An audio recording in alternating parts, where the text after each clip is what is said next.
There are moments in life when obedience doesn't feel holy, it feels heavy. Moments when God asks you to walk a road you never would have chosen. Moments when the right thing feels like the hardest thing. Moments when obedience doesn't look like victory.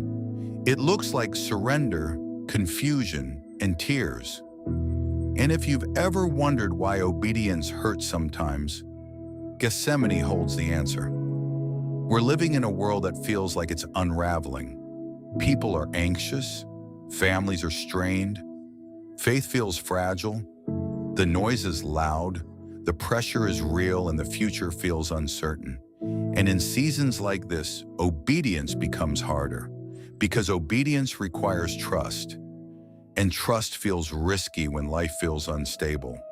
You're trying to follow God, but the world is pulling you in every direction. You're trying to stay faithful, but fear whispers louder than faith some days. This is the tension of our generation. We want God's will, but we don't want God's process. And that's why we need Gethsemane. Gethsemane is the place where Jesus faced the full weight of obedience.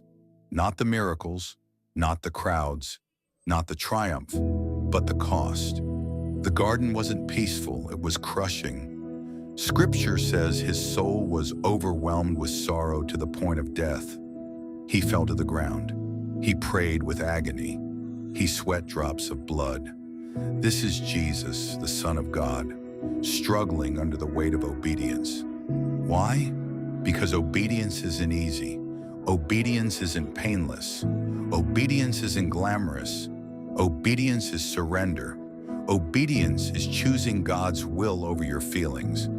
Jesus prayed, "Father, if it's possible, let this cup pass from me." That's honesty. That's humanity. That's the real struggle of obedience. But then he prayed the words that change history, "Yet not my will, but yours be done." Obedience isn't the absence of fear. It's the decision to trust God in the middle of it. Obedience is costly.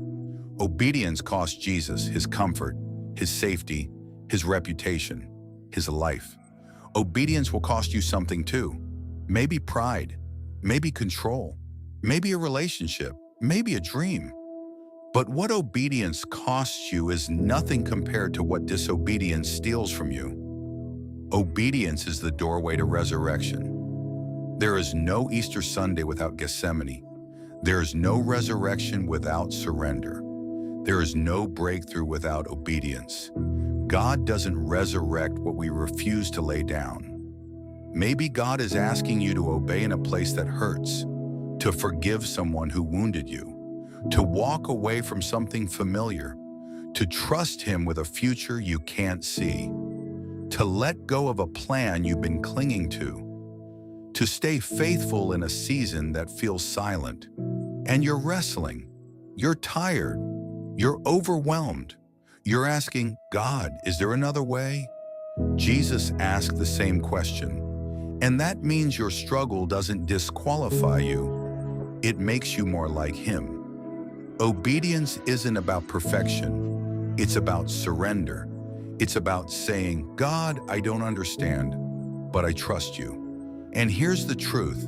What you obey in private, God will honor in public. What you surrender in the dark, God will resurrect in the light. Your Gethsemane is not the end. It's the beginning of something holy. If you're standing in your own Gethsemane today, you're not alone. Jesus stands with you. He knows the weight. He knows the fear. He knows the cost. And He whispers the same strength into your soul that the Father whispered into His. You can obey.